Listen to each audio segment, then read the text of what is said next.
All right, let's break down my sub 2 minute Sword and Shield speedrun versus the challenge quest Mizutsune today. If you are new to my channel, haven't seen my videos, well, hi, hello, my name is Ann. Sometimes I like to speedrun Monster Hunter, and if I get a run that I'm relatively happy with or I think would make good educational content, I like to make these cute little commentated speedrun videos about them. So the way this works is it's entirely unscripted, and I'm just going to be pausing and unpausing the footage of my hunt as we go, so I can take the time to explain a few things. See, we're just in VLC Media Player, nothing fancy. And I'll be explaining things like what my scripting ideas are, how I'm trying to set up specific knockdowns, maybe some tips and tricks about the weapon, maybe some cute things about the monster AI, stuff like that. And hopefully everybody watching at home can take that and learn from it. And also I'll be critical of my own self. I'm watching my own footage, self-review, and I would like to become better as well. And we can all just try to become better hunters together. So sounds great. Sounds great. Cool. Before I get into like all of the breakdown and analysis of the run, I do want to address like one thing real quick, and I got a little cheeky with a thumbnail this time. That's because the first video I uploaded of this challenge, I got a bunch of comments accusing me of like cheating or hacking my damage or doing something like that, and like I don't really know where that's coming from, and I just find it kind of funny. Um, so yeah, I play on PC. I have RE Framework installed. It makes the game run better. I am running a disable post processing mod, and that's it. It just makes the game look better. And I have Reshade Up that makes the game look a little bit less washed out, makes the game look better. I'm doing it for me. I'm doing it so you guys can have a better viewing experience at home. So yeah, there's nothing in there that could be affecting the damage in any way. So yeah, I don't know what that's all about, but I just thought it was kind of funny and made a cute thumbnail. So anyways, moving on. Let's try to actually explain where all that damage comes from. And to do that, we need to start by looking at the set, because all these arena quests, we have to all use the same set. And Capcom likes to get a little cheeky with these sets. They're all oftentimes a little weird, a little gimmicky, and this one is like a really gimmicky set. And understanding how the set functions is going to give you like a pretty good amount of insight into where the damage is coming from.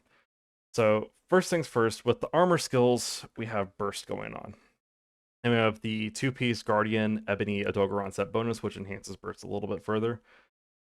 And with 5 points of burst, that means it's going to be contributing a really significant amount of your damage. So dropping burst, you're going to see your damage numbers go down a lot.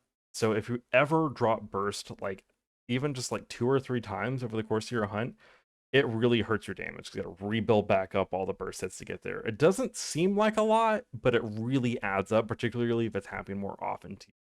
So step one, keep your burst up. Next thing to notice is we have weakness exploit, along with some crit eye and some crit boost. We got a little bit of affinity going on. Weakness exploit, you have to be hitting a monster's hit zone that has a value of 45 or better, just a good hit zone, in order to gain the crit from weakness exploit, right? And Misatsune's hit zones are like really, really bad. They're not particularly good. So you have to just kind of stick to its head in order to keep weakness exploit there. So if you're at home and you're spending a lot of time not directly bonking this monster in the noggin, you're losing a ton of damage that way too. So keep your crit rate up, keep hitting it in the head. And the last thing that is crazy important is Resentment 5 and the Rocksteady Mantle. Resentment gives you 5 raw per point for a total of 25 raw. 25 raw when you have red HP on your health bar.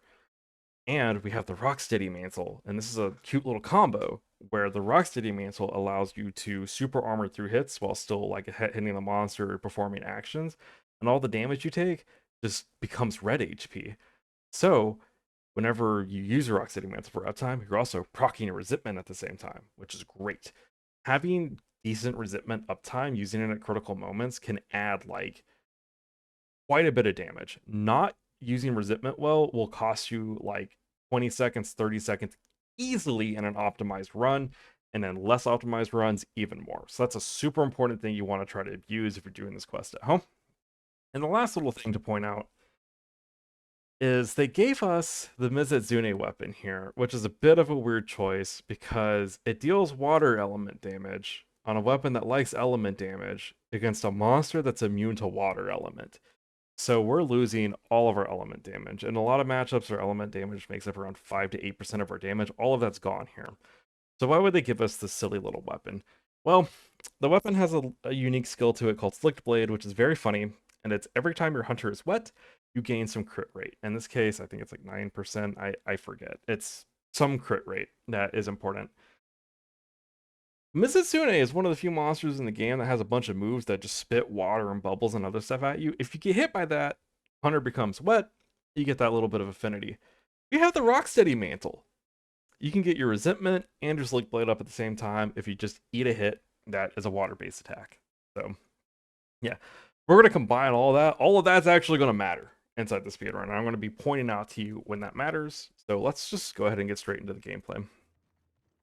So first things first, when we're doing scripting is just like when speedrunners come up with a quote-unquote script to keep the monster contained and have everything be as predictable as possible. So I'm going to be going through a bunch of canned sequences of moves that I know are going to work, if not 100% of the time, at least a lot of the time, and can be adjusted depending on if the monster behaves kind of weird or something just goes off the rails.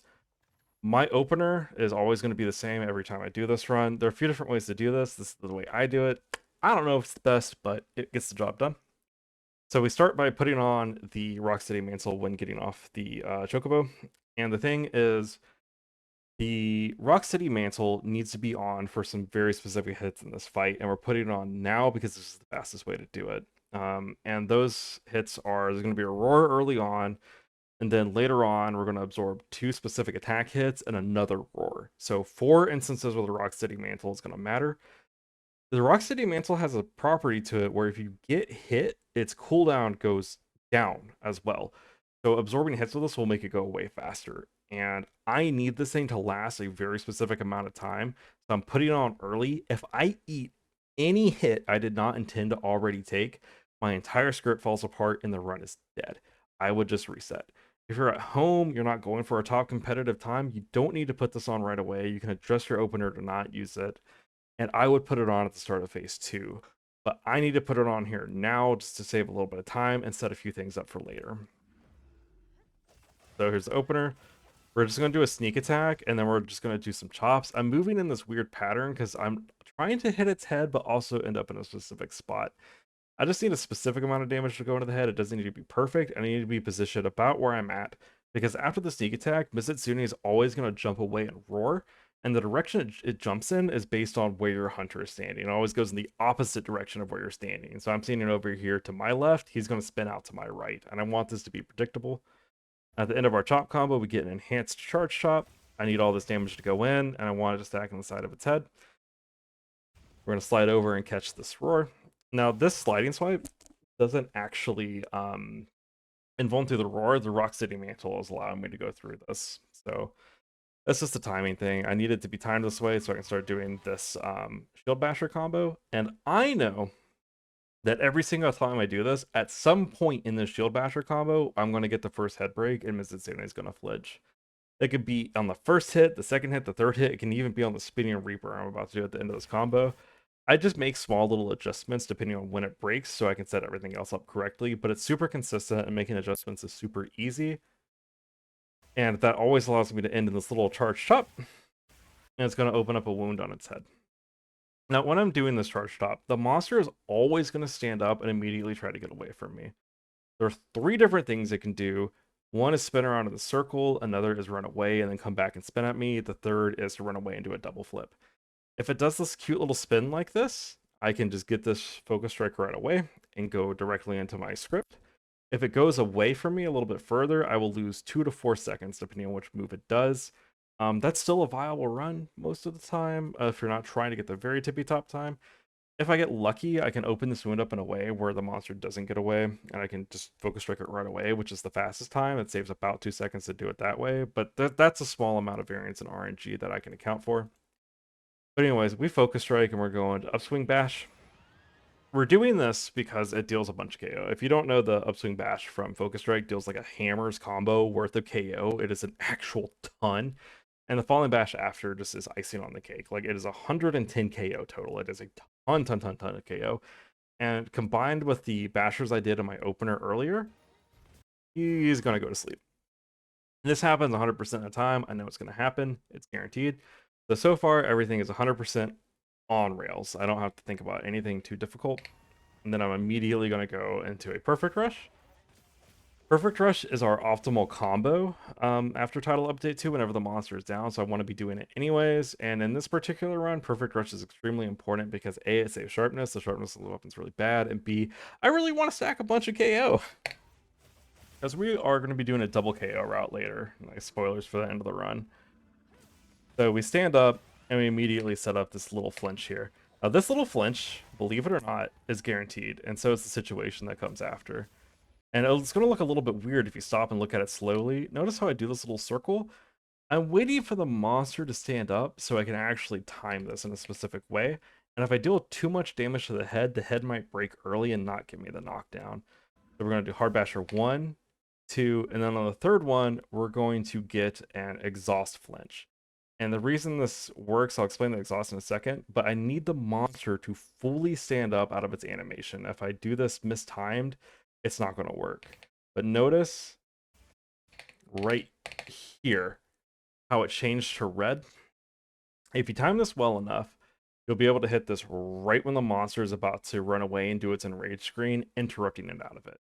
And in exhaust flinch, you see all this green spit on the screen. Whenever you're doing a bunch of KO damage, you're building up exhaust. Once you've dealt enough exhaust to the monster, this flinch is guaranteed. So I know that that had been built up. That's just math. Everything's still guaranteed up to this point. I just have to time that well. And I have to slow the damage down a little bit in order to make this work correctly. I do have a script that does way more damage than this, a little bit faster, but it makes the rest of the run a little bit less stable. So this one is just a little bit more stable despite looking a little bit slower. And off that flinch, this enhanced charge chop is guaranteed, and this head break is guaranteed. All of this is pre-planned. All of this has been mathed out. I just know how much damage is going into the monster. Crit can mess with this a little bit and make it bad, but if the crit messes it up too bad, which is a rare occurrence, I'm just going to retry the quest. I'm not that far into it. I'm 47 seconds in. It's fine. The next thing I want to do is I'm going to roll up. I'm doing this all at specific timings. My positioning and hop were a little bad, so I lose a little bit of damage here. Not the end of the world. I need to improve on that. I need to make sure that's going into the monster's head. There's a lot of reasons that that needs to work a certain way, but it's fine.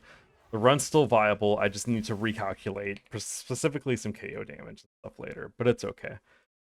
I need this to all happen where I timed this rather well because I need to land and I need to make a quick move. And the quick move is I'm going to roll and I'm going to be kind of perpendicular to the monster. And I'm going into a sharpen. And the keen-eyed out there might notice that I'm sharpening before the monster even is showing this move to me. And it might be going, oh my god, monster behavior hacks. How did they know? Well, it's not behavior hacks. It's actually just a positional bait. And he's going to do the super spit. And again, he does this every time. You can see other speedrunners do it. What happens is that move is queued up high up in the monster's like move priority list. It's kind of murky. You'll have to go talk to like an actual data miner to learn exactly how it works. But short end of it, that super spit is in his move table. He wants to do the super spit. We already kind of interrupted him from wanting to do it earlier with the flinch into the knockdown. But we have to bait it kind of weird. If I just stand directly in front of the monster, he doesn't want to do it. He likes to do this as a repositioning tool.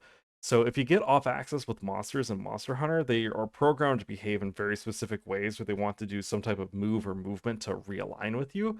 And in this instance, it's always going to be that super spit. That is just the realignment move that he has set up during this phase, if he hasn't already done it, that is. And there it is. And the reason I'm sharpening here is because I can't really chase him down to be dealing damage during this anyways, and I want to get hit. So this is one of my 4 instances of the Rocksteady Mantle coming in, one of the 2 instances where I want to be getting hit, and that is because I want to proc the Resentment, I want to proc the Slick Blade that we talked about earlier. See, it's all coming together. A lot of damage is going to be coming out now.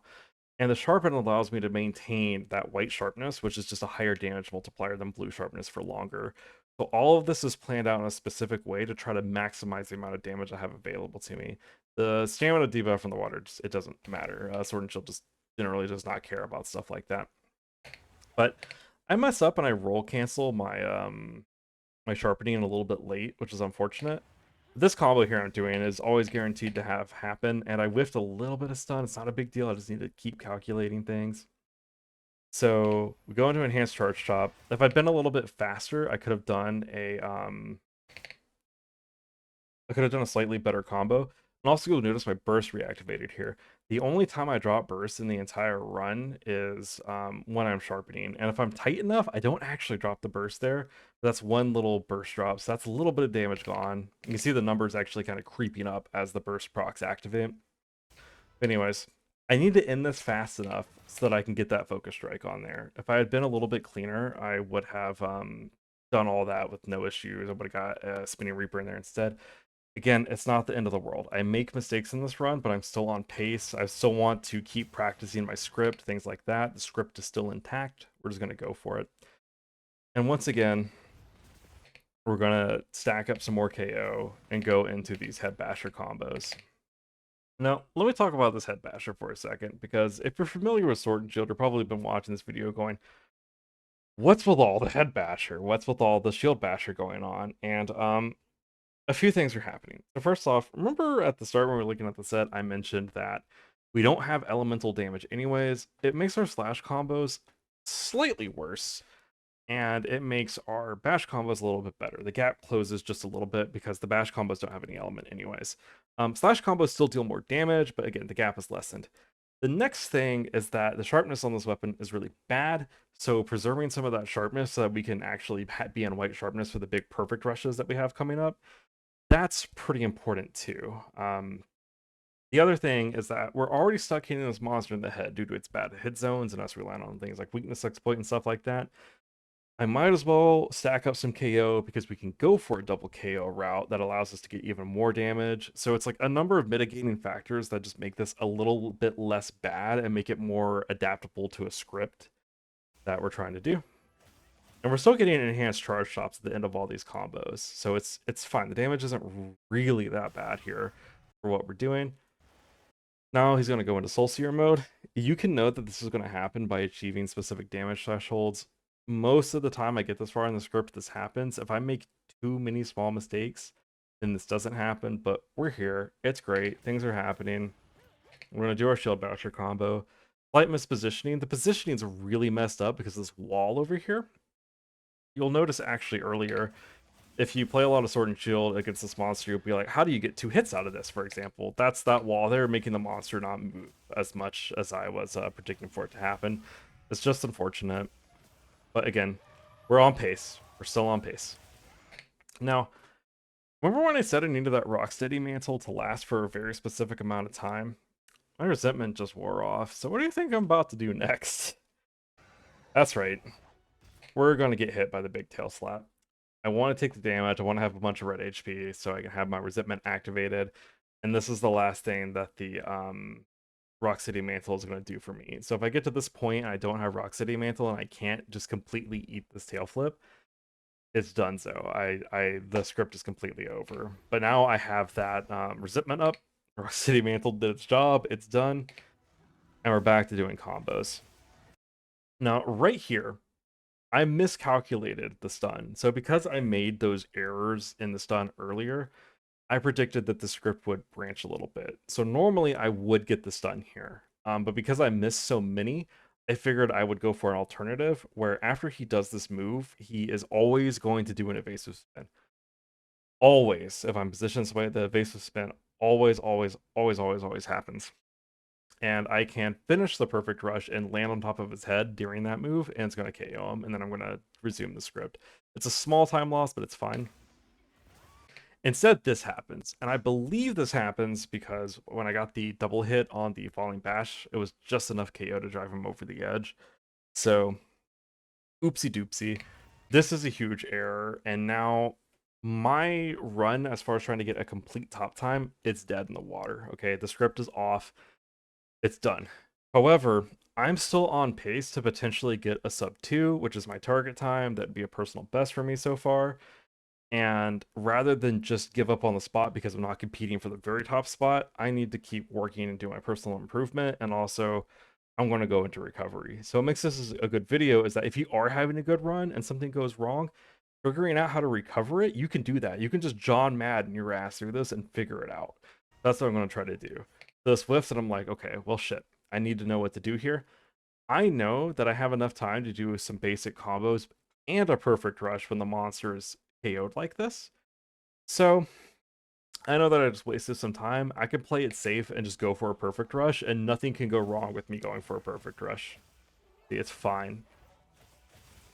I'm a little freaked out and positioning poorly, so I do miss that second falling bash. It's a little bit damage gone, and all these little mistakes, these positioning errors, missing damage. I probably lose like 300 to 500 damage over the run, and that sucks. It causes me to lose a few extra seconds, but again, I'm aiming for a PB at this point. I'm not pushing for like a world's best, so we're just out here. It's just a reality.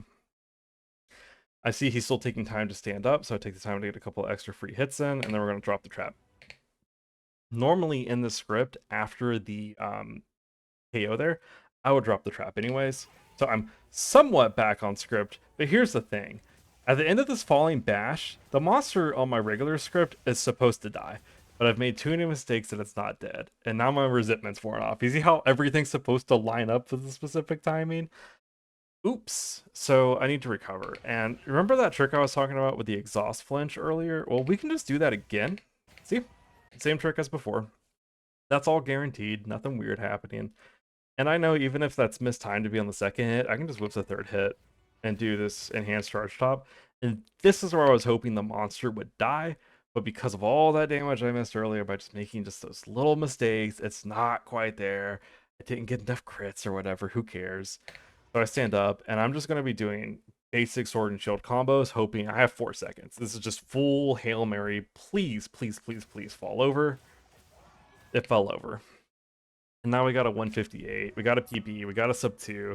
And, you know, I think it makes a good video to explain what scripting is, and that sometimes it just goes wrong. And rather than throw the entire run out, if you feel good about it, just keep going. Because speedrunning is not just about being the best, it's about having fun in the improvement process and seeing your, you know, your own personal growth and stuff like that. So, you know, I made it through.